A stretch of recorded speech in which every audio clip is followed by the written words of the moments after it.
Alias Smith and Jones lost its leading man on New Year's Eve, 1971. 8 of the 12 faces in this video are gone now, and one of them has no grave at all. 4 are still living. Here is where every one of them ended up. Number 1. He told a friend that contractually he had to do this series, or some other trash. Pete Duel had signed a 7-year contract with Universal in July of 1967, and by the time the Western came along, only a lawsuit could have kept him out. He never filed one. Of series work, he said the quantity was Herculean, and the quality was often non-existent. He played Hannibal Heyes, the talking half of the outlaw pair, charming his way out of locked rooms. Away from the camera, he was a serious man. He campaigned for Eugene McCarthy against the Vietnam War, and he stood in Chicago in 1968 when violence broke out around the Democratic National Convention. In June of 1970, he pleaded guilty after a drunk driving crash that injured 2 people, and the conviction never left him. On the early morning of December 31st, 1971, he and his girlfriend Diane Ray watched that week's episode together at his Hollywood Hills home. She fell asleep in another room. He came in, picked up his revolver, said he would see her later, and she heard the shot from the next room. Pete Duel was 31 years old. 1,000 people filled the memorial at the Self-Realization Fellowship Temple in Pacific Palisades, where Diane Ray read a poem he had written called Love. His body went home to New York. He lies in the Duel family plot at Oakwood Cemetery in Penfield, the town where he finished high school. Hannibal Heyes spent every episode trying to earn a pardon he never quite reached. Pete Duel spent his final year inside a contract he had asked to be released from, and nobody released him. Number 2. She has said publicly that she did not enjoy The Flying Nun, and that she did not feel the directors treated her with respect. 3 seasons of it, from 1967 to 1970, left Sally Field so thoroughly typecast that serious work stopped arriving. She went to the actor's studio and studied with Lee Strasberg to claw her way back out. In 2 episodes, she played Clementine Hale, the smiling grifter holding the one photograph that could destroy both men. Her connection to this show runs deeper than the credits suggest. Field was the star of Gidget in 1965, and Pete Duel played John Cooper across 22 of its episodes. Both of them came out of the same light sitcom and into the same studio system. Only one of them got out. Sybil, in 1976, won her an Emmy and finished the typecasting for good. Norma Ray followed in 1979 and Places in the Heart in 1984, and she became one of a very small number of performers holding 2 Academy Awards for Best Actress. Stephen Craig married her in 1968, and they had 2 sons, Peter, who writes novels and screenplays, and Eli, who acts and directs. Her second marriage to Alan Greisman in 1984 gave her a 3rd son, Sam, and ended in 1994. At 79, she is still working. The Screen Actors Guild gave her its Life Achievement Award in 2023, and she was on screen in 80 for Brady that same year. Clementine Hale was the woman holding the picture that could ruin 2 careers. Sally Field spent the years after this Western proving that a career built on a light television part can be torn down and rebuilt from nothing. 3rd on the list is the only actor who appears in all 50 episodes. Ben Murphy signed an 11-year contract with Universal Studios in 1967, the same year he took an uncredited part in The Graduate. When Pete Duel died halfway through the 2nd season, Murphy went back to work with a new partner, on a set full of people who had spent a year with the other man. On screen, he was Jed Curry, the fast gun who spent every episode trying not to shoot anybody. His start was harder than the easy charm suggested. He lost his biological father when he was small. His mother remarried in 1949, and his stepfather Patrick Henry Murphy adopted him in 1956. Raised first in Memphis and then in Clarendon Hills, Illinois, he went to Benet Academy in Lille, attended a long string of colleges by his own count, and trained at the Pasadena Playhouse. After the Western, he headlined Griff, Gemini Man and Lottery, and guested across Murder, She Wrote, Cold Case, JAG, and NCIS. Roughly 70 credits over 5 decades. He married the writer and director Gene Davis in 1978, and they divorced 3 years later. Then he did something almost nobody in his position does. He stopped. His last credited screen appearance came in 2010, and he has kept his life private ever since. What he took up instead was tennis, played seriously, on the United States Tennis Association singles and doubles circuit, against people who had trained for it their whole lives.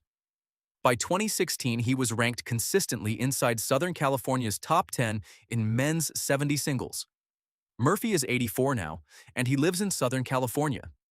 Kid Curry was the one who never wanted the fight. Ben Murphy walked away from the industry altogether and found a different court to win on. The next man on this list walked away from a crash that killed 4 people, including his own father, and that was the good part of his year. Number 4 is the man who changed the law.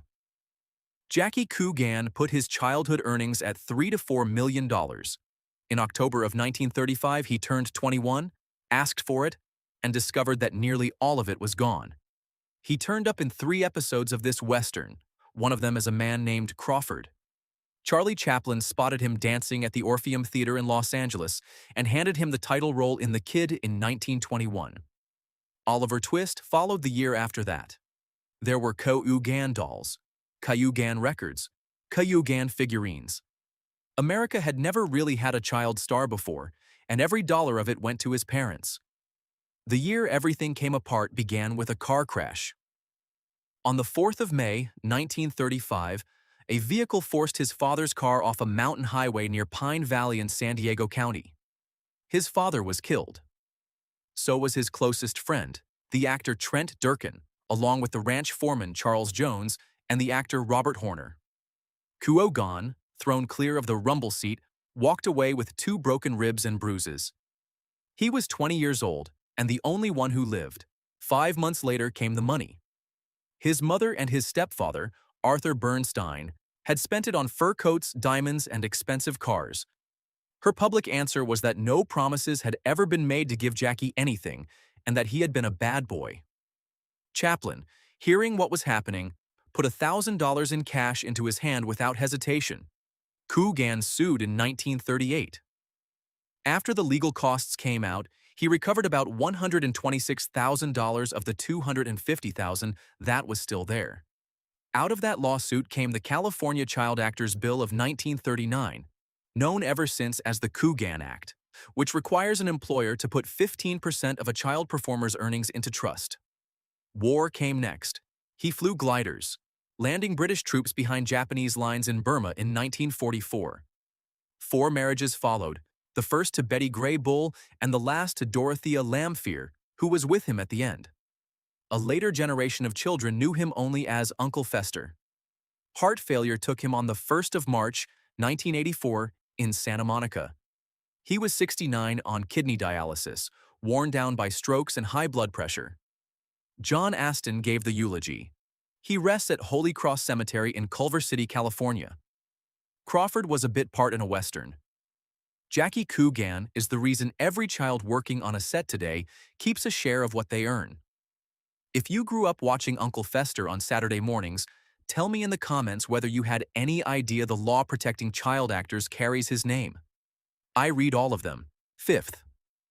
In 1952, Burl Ives sat in front of the House Un-American Activities Committee and talked because his name had appeared 2 years earlier in a pamphlet called Red Channels and the work had stopped. The testimony ended his blacklisting. It also ended his standing among the folk musicians he had come up with. Pete Seeger accused him of naming names and betraying the cause, and the 2 men did not properly speak again until 1993, when they finally shared a benefit stage. Ives played Patrick McCready, the roaring Texas cattle baron who kept hiring 2 drifters for schemes on the Mexican border. The road to that committee room started somewhere very different. As a young man in the early 1930s, he walked the country singing for coins and taking whatever work he found, and he was jailed in Mona, Utah, for vagrancy and for singing songs the authorities did not care for. Radio in Terre Haute came next, then Indiana State Teachers College, then Juilliard in 1933. The Academy Award for Best Supporting Actor came to him for The Big Country in 1958. Helen Peck Ehrlich married him in December of 1945, and their son Alexander arrived in 1949. That marriage ended in February of 1971. 2 months later, in London, he married Dorothy Coster Paul, and she was his wife for the rest of his life. Oral cancer killed him on the 14th of April, 1995, at Ann-U-K-O-R-Tis, Washington, at the age of 85. His body went back to the county he came from. He lies in Mound Cemetery in Hunt City Township, Jasper County, Illinois, in the same corner of the state he was born in. Big Mac McCready was a rich man who always got exactly what he wanted. Burl Ives bought back his career and paid for it with the respect of everyone he had started out beside. Sixth on this list is the man who took the worst job in television. ABC refused to let the show stop when Pete Duel died, and the network reminded the producer that he had a contract to deliver. Roger Davis was telephoned the same day. By the production's own account, reshooting began roughly 12 hours after the death, and Davis walked onto a set full of grieving people and started saying another man's lines. Viewers already knew his voice because he had narrated every episode from the first one onwards. Strange assignments were nothing new to him. Davis had played 5 separate characters on the gothic soap Dark Shadows between 1968 and 1970, and he had graduated from Columbia College in 1961 alongside Brian De Palma. His first episode as Hannibal Heyes went out on the 3rd of February 1972, 1 week after the last episode Pete Duel had finished. 17 of them followed before the series ended. There was no version of that job that could have gone well for anybody. Jacqueline Smith married him in November of 1968, and that marriage ended in January of 1975. 3 more followed. His daughter Margaret was born in 1981. What he built afterwards had nothing to do with cameras. Davis developed and built houses across Southern California until 2010, and he still renovates property around Los Angeles. He put money into the restoration of the Seelbach Hotel in his home city of Louisville, put up a condominium building there, and his family owned the Davis Tire Company in the same city. At 87, he is still working, and he still turns up at conventions for the shows that made his name. The character he inherited was a man wearing another man's name in order to survive. Roger Davis did precisely that in real life, on 12 hours' notice, and then went quietly away and made his money somewhere else. A mustard gas attack in France created the voice you are about to hear about. 7th. The sound that made Walter Brennan famous was an injury. He was working as a bank clerk in Massachusetts when he enlisted in the United States Army, and he spent 2 years in France with the 101st Field Artillery Regiment. Mustard gas got into his vocal cords. What came home from that war was the cracked, reedy, high-pitched voice that became his trademark for the next 50 years. On this show, he was Silky O'Sullivan, the retired San Francisco confidence man living well on money nobody could account for. Then came the teeth. Around 1932, during a fight scene, another actor kicked him in the face and knocked out every one of them. Brennan wore dentures he could remove at will, and that is how a relatively young man spent years playing men decades older. He won the Academy Award for Best Supporting Actor 3 separate times, for Come and Get It in 1936, for Kentucky in 1938, and for The Westerner in 1940. Nobody else has ever won 3 in that category. A 4th nomination came for Sergeant York. His money went into land rather than into Hollywood. In 1940, he bought the 12,000-acre Lightning Creek Ranch north of Joseph, Oregon, and then built the town a motel, a picture house, and a variety store. Between pictures, for the rest of his life, he went back there. Ruth Caroline Wells married him in 1920. They stayed married for 54 years until the day he died and raised 3 children, Arthur, Walter, and Ruth. Emphysema took him on the 21st of September 1974 at OKS Nard, California, less than 2 years after this series ended. He was 80 years old. His grave is at San Fernando Mission Cemetery in Mission Hills, Los Angeles. Silky O'Sullivan was a charming old crook with an income nobody could explain. Walter Brennan was the reverse of that, a man who earned every dollar, kept it, and put it into 12,000 acres of Oregon. Number 8 belongs to a woman who did something nobody else in her own cast managed. Michele Lee appeared in all 344 episodes of Knots Landing, every single one, across 14 unbroken years from 1979 to 1993. She was the only one who never missed. Long before that, she turned up in 3 episodes here as Georgette Sinclair, a nightclub singer who treated two outlaws as equals. She arrived on the Western already a Broadway performer, which is why the part carries a confidence the genre rarely got. Lee was born in Los Angeles, went to Alexander Hamilton High School, and was on stage in Vintage 60 before How to Succeed in Business without really trying. In 1962, the film version in 1967 gave her a screen career, and Disney put her opposite Dean Jones in The Love Bug the year after that. Her marriage to James Ferrantino began in 1966, 3 years after they met on the How to Succeed set, and produced a son, David. That marriage ended in 1983. She married the writer and producer Fred Rappaport in 1987, and they are married still, coming up on 4 decades. The awards followed the work.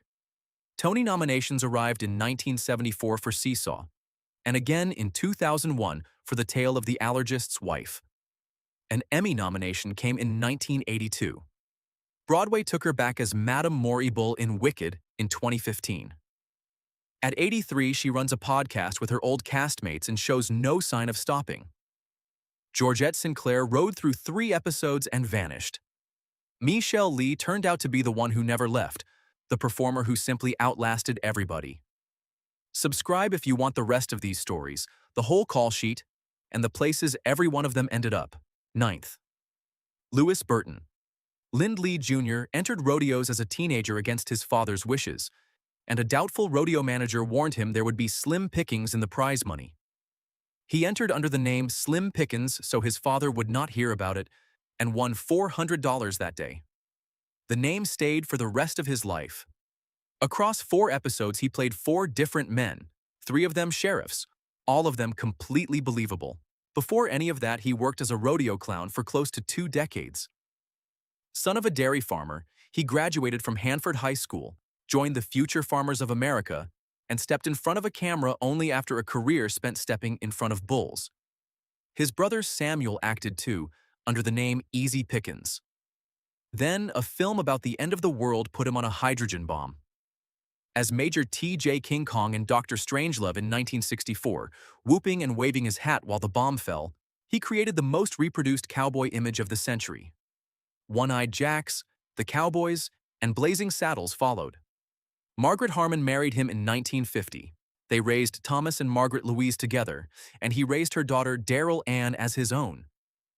Margaret outlived him by 28 years. Surgery for a brain tumor was what ended it.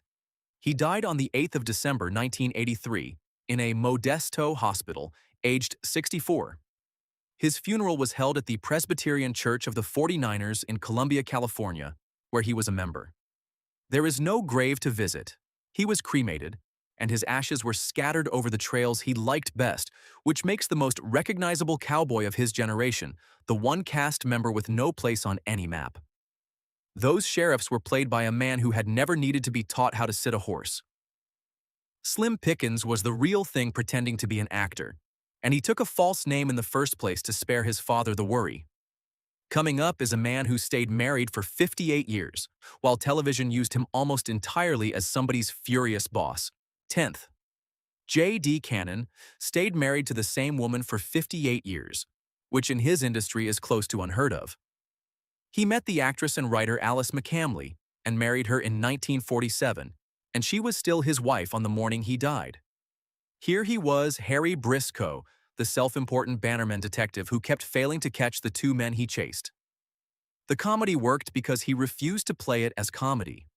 Cannon was a serious theater man, born in Salmon, Idaho, trained at the American Academy of Dramatic Arts, a founding member of Joseph Papp's New York Shakespeare Festival. He did The Taming of the Shrew in 1956 and Much Ado About Nothing in 1961, and in 1964 he stood opposite James Earl Jones in the original off-Broadway production of Athol Ford's Bloodknot. Before all of it, he served in the United States Army Air Corps in the Second World War. American television used almost none of that. What it wanted from him was authority and exasperation, and it got 7 years of both, as chief of detectives Peter Clifford, the long-suffering boss of Dennis Weaver's McCloud, across 45 episodes from 1970 to 1977. His last screen role came on Law and Order in 1991. The end came at home, in Hudson, New York. On Friday the 20th of May, 2005, he died there of natural causes aged 83. Two brothers survived him, Frank in Texas and Joseph in Oregon, along with nieces and nephews. He was buried at Cedar Park Cemetery in Hudson, in the town he had chosen for himself. Harry Briscoe was a man convinced of his own importance who never caught anybody. J.D. Cannon was the reverse of that, a Shakespearean actor who made no fuss at all and who quietly held one marriage together for 58 years. 11th. Dennis Fimple survived a car accident and then died 4 days later at home.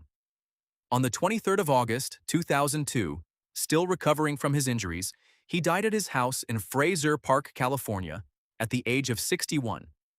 The part was Kyle Muirtree, the slow-witted but good-hearted member of the Devil's Hole Gang, across 7 episodes. Nobody in the supporting cast appeared more often than he did, and almost nobody remembers his name. He kept his life almost entirely out of public view, and that is a real answer rather than a gap. What the record holds is this. Born in Taft, California to Dolly and Elmer Fimple, he graduated from Taft Union High School in 1958 and earned a teaching certificate from San Jose State University, where he majored in drama. School teaching was there for him if he wanted it. He had one child. Beyond those few lines, he told the public nothing at all, and he was entitled to that silence. Work, he had plenty of. From 1961 until the year he died, he turned up in Here Come the Brides, Petticoat Junction, MASH, Knight Rider, Quantum Leap, and ER. The Apple Dumpling Gang used him in 1975 and King Kong in 1976. He played Geralt for 7 episodes of Hearts of the West on CBS. His final performance as Grandpa Hugo in House of a Thousand Corpses reached cinemas in 2003 after he was gone. His grave is at West Side District Cemetery in Taft, the town he was born in and went to school in. 41 years of work in Hollywood, and he ended up back at the start of it. Kyle Muirtree was the gang member nobody took seriously. Dennis Fimple was the working actor who outlasted most of the people who did, and he never asked anyone to notice. Number 12. John Russell tried to join the Marine Corps after Pearl Harbor and was turned down for being too tall at 6'3".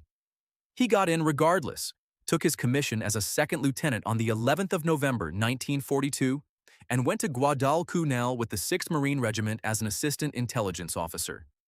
Malaria pulled him out of the war and sent him home on a medical discharge. Sheriff Lom Trevors was the lawman who brokered the pair's secret amnesty and knew exactly who they really were. This entire series rests on one man's word being good, so the casting mattered. 20th Century Fox had signed Russell in 1945, and by the late 1950s he was Marshal Dan Troop across 156 episodes of Lawman. Howard Hawks used him in Rio Bravo in 1959. Clint Eastwood used him 3 times, most memorably in Pale Rider in 1985. His private life he mostly kept to himself. Renata Titus married him in 1943, and that marriage lasted until 1965. A second, to Linda Ann Warner Pierce, began in 1970 and ended the following year. No public record names any children. Emphysema and its complications ended it on the 19th of January, 1991, in Los Angeles at the age of 70.